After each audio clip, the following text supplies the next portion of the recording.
اسی طرح مسلک اہل حدیث ہیں، تو اس مسلک کے جو نمائندے ہیں پاکستان میں یا اس مسلک کے جو بزرگان دین ہیں ان کو عزت و احترام اس لیے ملا کہ وہ اسلام کے نمائندے تھے، اسلام کے پیروکار تھے۔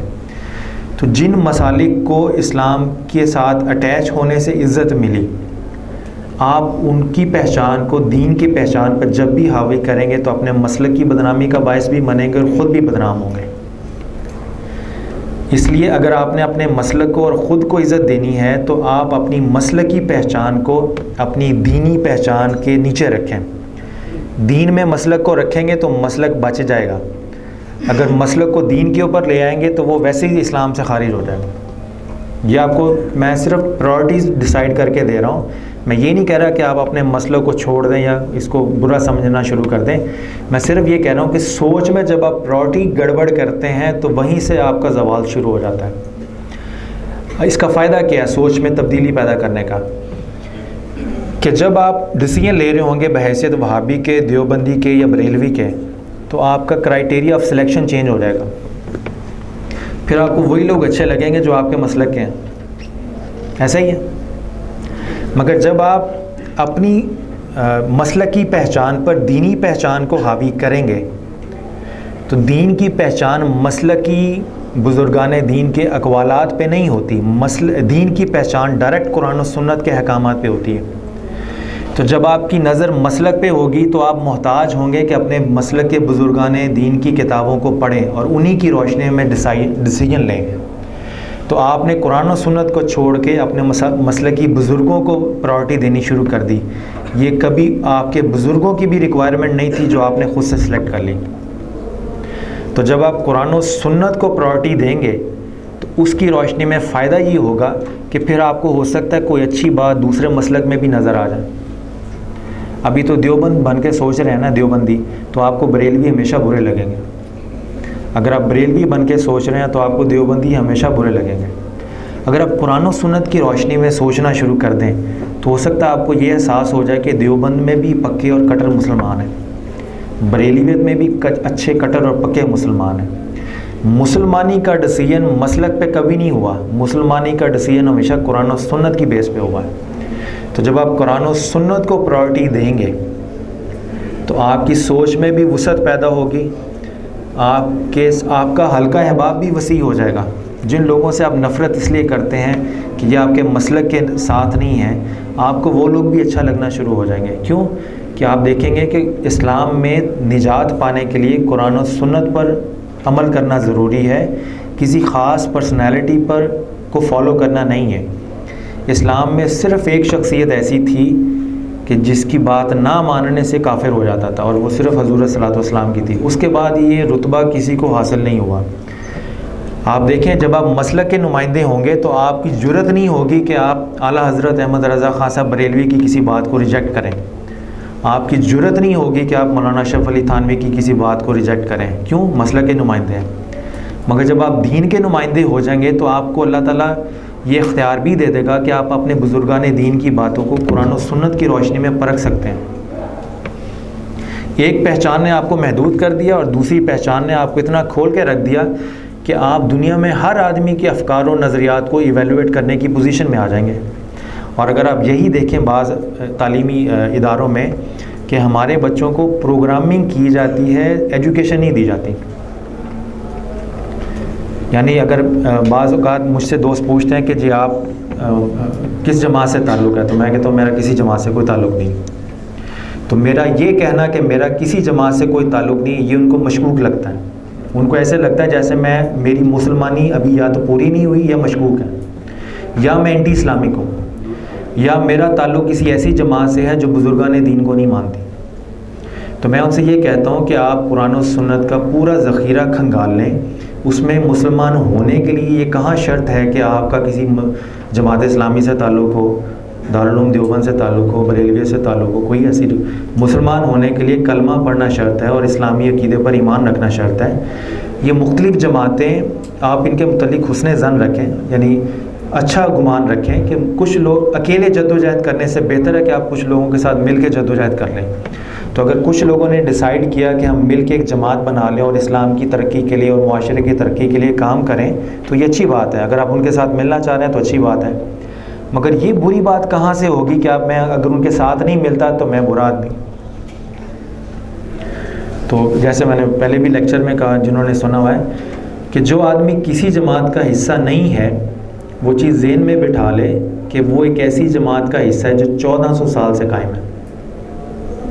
تو جو اسلام کی جماعت کا ایک نمائندہ ہے، ایک رکن ہے، اس کو اپنی مسلمانی پختہ کرنے کے لیے کسی چھوٹی جماعت کا رکن بننا ضروری نہیں ہے. آپ اگر اکیلے بھی رہیں گے تو اتنا ہی خدا کی قربت اور خدا کے ساتھ ہم کلام ہو سکتے ہیں جتنا کسی بزرگ یا کسی جماعت کے تھرو ہو سکتے ہیں. اسلام میں کوئی بھی پیر، ولی، فقیر ایسا نہیں ہے جو خدا کی یا حضور صلی اللہ علیہ وسلم کی کا نعم البدل ہو، معاذ اللہ، استغفر اللہ. جو بھی ولی ہے، جو بھی پیر ہے، جو بھی آپ کو بزرگ ملتا ہے، یہ آپ کو اسسٹ کرتے ہیں خدا اور اس کی رسول کے پاس جانے میں.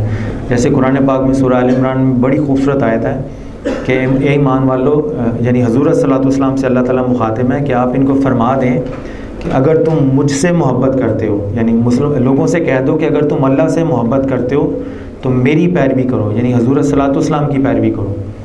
تو اگر کسی، یہ صرف اور صرف رتبہ حضور صلی اللہ علیہ وسلم کی شخصیت میں ہے اسلام کے اندر، اس کے بعد کسی کو نہیں دیا گیا.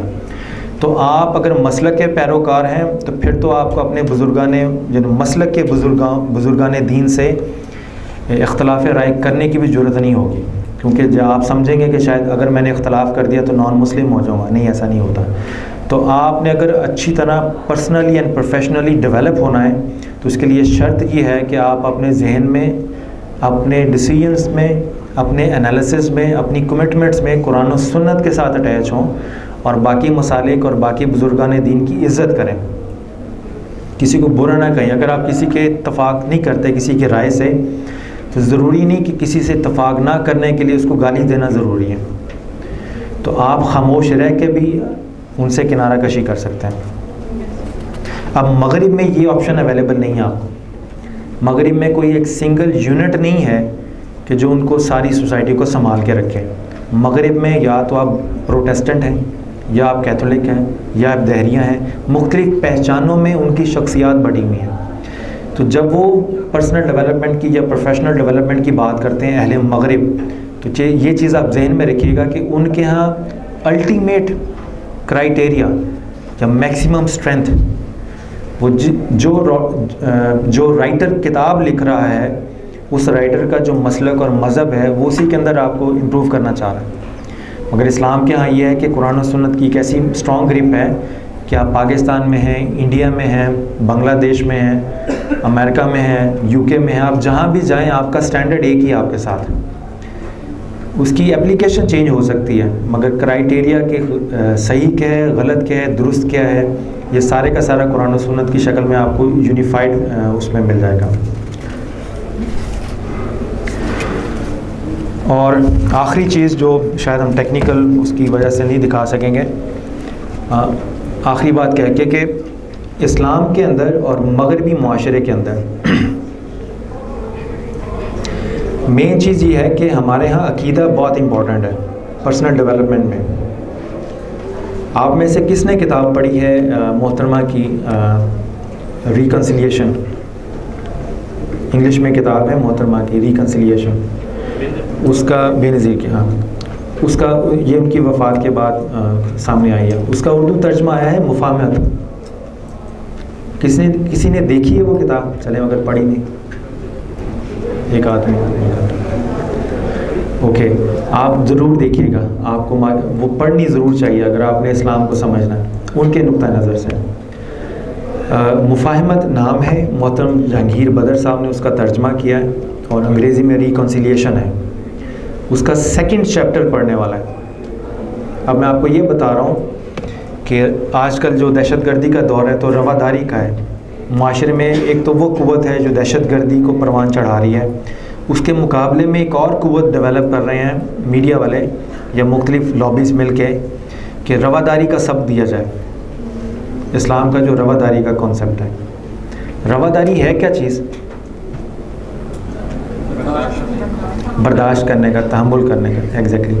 مگر اس کو ہمارے بعض لوگوں نے کیا سمجھا ہے، میں وہ آپ کو بتانا چاہ رہا ہوں.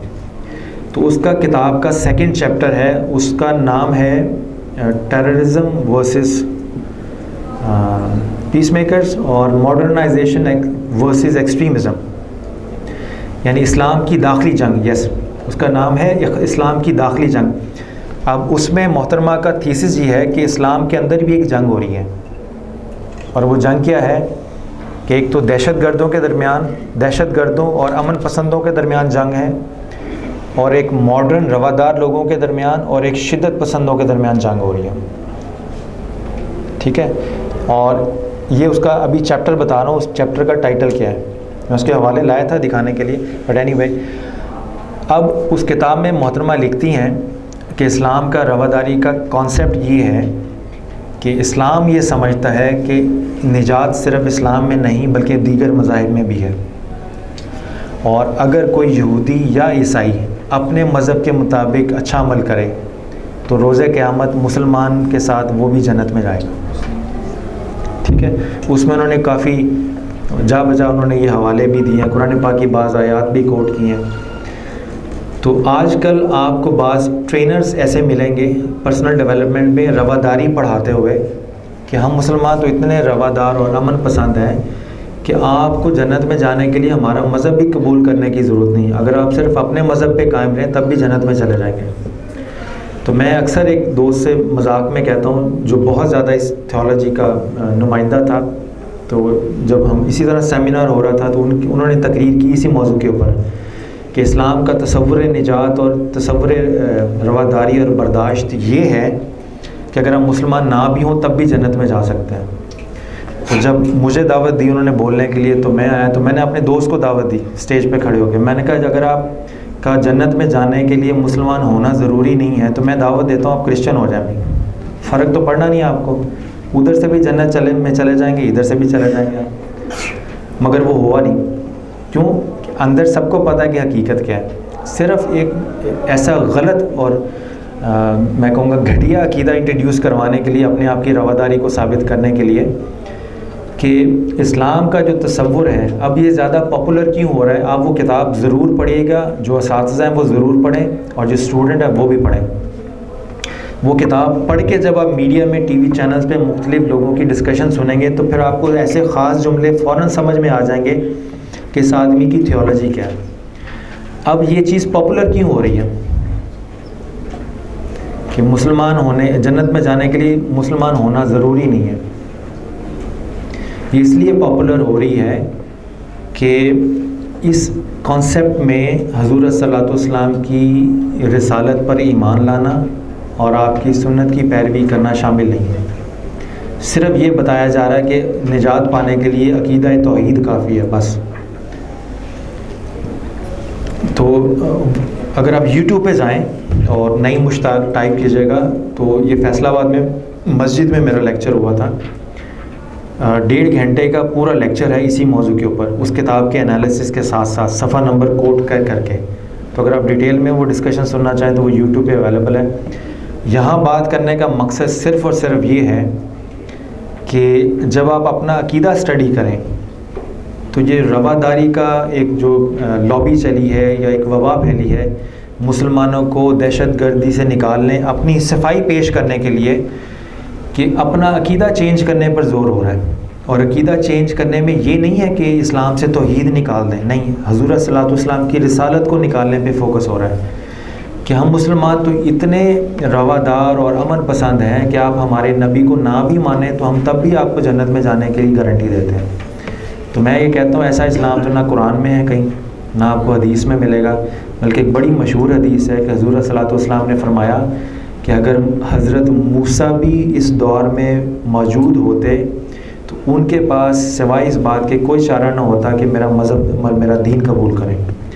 تو اگر موسیٰ بھی میرے زمانے میں ہوتے تو ان کو بھی اپنی نجات کے لیے میرے امتی بن کے آگے چلنا پڑتا. اور اسی طرح حضور صلی اللہ علیہ وسلم کی حدیث ہے کہ جو کوئی یہودی یا نصرانی میری بات سنے، میرے دین کی تعلیم پائے اور ایمان نہ لائے تو روز قیامت وہ جہنم میں جائے گا. اور یہ صرف اسلام کا نہیں ہے، دیگر مذاہب میں بھی بالکل ہی ایسے ہے. کرسچینٹی میں جب تک آپ حضرت عیسیٰ علیہ السلام کی صلیب پر سولی کا عقیدہ نہیں رکھیں گے آپ جنت میں نہیں جا سکتے. کوئی مسلمان جنت میں نہیں جا سکتا ایز پر کرسچینٹی. اسی طرح یہودیت میں بھی یہی ہے، اسی طرح باقی مذاہب میں بھی ہے۔ تو اسلام میں رواداری کا مطلب یہ ہے کہ آپ اپنا عقیدہ کسی پہ ٹھونستے نہیں ہیں، آپ دوسرے کے عقیدے کا احترام کرتے ہیں۔ احترام سے مراد یہ ہے کہ میں آپ کے عقیدے پر ایمان نہیں رکھتا، مگر آپ کے خیالات کا، آپ کے عقیدے کا احترام کرتا ہوں بس۔ مگر اپنی رواداری کو اور اپنی امن پسندی کو ثابت کرنے کے لیے آپ اپنے عقیدے کا بیڑا غرق نہیں کرتے، جبکہ اسلام کے ہاں بعض لابی اور بعض عالم دین اور بعض کتابوں میں اپنے آپ کو امن پسند ثابت کرنے کے لیے بنیادی عقیدے کا ہی بیڑا غرق کرنے کی کوشش کی جا رہی ہے۔ تو کوئی بھی ایسی پرسنل ڈیولپمنٹ کی کورس، کوئی بھی آپ کی ایسی پرسنل ڈیولپمنٹ، یہ میں نے آپ کو اس لیے بات بتائی ہے کہ جب آپ پرسنل ڈیولپمنٹ پہ کتابیں پڑھیں گے تو دہشت گردی بھی ایک ٹاپک ہے کہ اسلام دہشت گردی کو کیسے ہینڈل کرتا ہے، آپ دہشت گردی کی حمایت کرتے ہیں یا نہیں حمایت کرتے۔ تو گفتگو کو اس اینگل پہ چلا کے اور مختلف بہانوں سے آپ کو پھر اسی نقطے کی طرف لے آئیں گے کہ آپ بتائیں میں جنت میں جاؤں گا یا دوزخ میں۔ اور اگر آپ کہیں گے دوزخ میں تو کہیں گے دیکھا نا یہ شدت پسند ہے۔ تو محترمہ کی کتاب کے مطابق جو شخص یہ عقیدہ رکھے کہ حضور صلی اللہ علیہ وسلم کی رسالت پر ایمان لائے بغیر کوئی جنت میں نہیں جا سکتا، وہ شدت پسند ہے۔ یہ شدت پسند کی ڈیفینیشن ہے ایز پر ہر بک۔ اور امن پسند کون ہوگا؟ جو یہ کہے کہ آپ کو حضور صلی اللہ علیہ وسلم کی بارگاہ میں حاضر ہونے کی ضرورت ہی نہیں ہے، اگر آپ اپنے کافرانہ عقیدے پہ قائم ہیں تو آپ تب بھی جنت میں چلے جائیں گے۔ یہ امن پسند کی ڈیفینیشن ہے۔ تو اس لیے آپ کو اپنے مذہبی قائدین کے ساتھ ساتھ اپنے سیاسی قائدین کے افکار و نظریات پہ بھی نظر رکھنی چاہیے اگر آپ پرسنل اور پروفیشنل ڈیولپمنٹ کے سفر پہ اپنے آپ کو جاری رکھنا چاہتے ہیں۔ میں آخری بات کے ساتھ ختم کروں گا، پھر اگر کوئی کویشچن ہے کہ میرا ایک اسی چیز کو میں ہینڈل کیسے کرتا ہوں۔ اگر یہ کویشچن کسی کرسچن کی طرف سے آئے، میں اکثر انٹرفیتھ ڈائیلاگ کی میٹنگز میں جاتا ہوں، تو جب میں اسلام کے تصور ٹالرنس کے اوپر بات کر رہا ہوتا ہوں تو اکثر و بیشتر میں نے دیکھا کہ یہ سوال جان بوجھ کے کیا جاتا ہے۔ جیسے پچھلا ایک سوال پچھلے سیمینار میں مجھ سے کیا گیا کہ آڈینس میں کرسچن بیٹھے تھے اور میں اسلام کے تصور ٹالرنس کے اوپر بات کر رہا تھا، تو ایک کرسچن نے پوچھا سوال میں کہ سر آپ یہ بتائیں کہ ہم کرسچن جنت میں جائیں گے یا دوزخ میں۔ اب اس سوال کرنے کا مطلب کیا تھا کہ اگر میں کہتا دوزخ میں جائیں گے تو وہ سارے آڈینس کو یہ بتانا چاہ رہی تھی کہ میں خود دہشت گرد ہوں، تو میں اسلام کے ٹالرنس پہ کیسے بات کر سکتا ہوں۔ تو میں نے اس کو یہ جواب دیا جو میں آپ کو بتانا چاہ رہا ہوں، ہو سکتا ہے آپ کو زندگی میں کئی جگہ کام آئے۔ میں نے اس سے کہا کہ بی بی ہم آپ کو ادھر ہی بھیجیں گے جدھر آپ ہمیں بھیج رہے ہیں، ٹھیک ہے؟ تو اگر آپ چاہتی ہیں میں آپ کو جنت میں بھیجوں، پھر آپ پہلے اپنا عقیدہ چینج کریں۔ آپ مجھے دوزخ میں بھیج کے مجھ سے یہ توقع کریے کہ میں آپ کو بطور شکریہ کے جنت میں بھیجوں گا۔ تو میں نے کہا یہ انٹرفیتھ ڈائیلاگ یا ٹالرنس یہ نہیں ہوتی کہ آپ ایک دوسرے کو اپنی صفائی پیش کرنے کے لیے اپنا عقیدہ بدل دیں۔ میرا عقیدہ ہے، اس کے اپنے رائٹس ہیں، آپ کا عقیدہ اپنا ہے، آپ اس کے اپنے رائٹس ہیں۔ تو جو ڈفرینسز ہیں یہ آپ کی پہچان ہے۔ معاشرے میں عزت حاصل کرنے کے لیے کوئی ڈفرینس خراب نہیں کرتا۔ بالکل اسی طرح کہ آپ ایک ہی محلے میں رہتے ہیں، ٹھیک ہے، اور آپ کے ایک ہی محلے میں ایک دوست ہے، اس سے اچھی الیکس لیک ہے، مگر وہ آپ کا دوست آپ کے والد کو پسند نہیں کرتا، تو کیا آپ کبھی اس دوست کو خوش کرنے کے لیے کہتے ہیں؟ اگر وہ پوچھے تمہارا باپ کوئی کون ہے تو کبھی پتہ نہیں، تو کبھی پہچان خراب کرتے ہیں اپنی معاشرتی اپنے تعلقات برقرار رکھنے کے لیے۔ تو جب آپ اپنی تعلقات کو برقرار رکھنے کے لیے اپنی معاشرتی پہچان کبھی خراب کرنے کا رسک نہیں لیتے، جرت نہیں کرتے، تو اپنی دینی پہچان کو کیوں خراب کرتے ہیں؟ دس از مائی پوائنٹ۔ تو اپنے آپ کو امن پسند ثابت کرنے کے لیے اسلام میں امن کے اوپر بے شمار تعلیمات ہیں، مگر ان تعلیمات میں کہیں یہ نہیں لکھا ہوا کہ اپنے آپ کو اتنا امن پسند ثابت کریں کہ جو ان کی خواہش ہے وہ پوری کرتے رہیں۔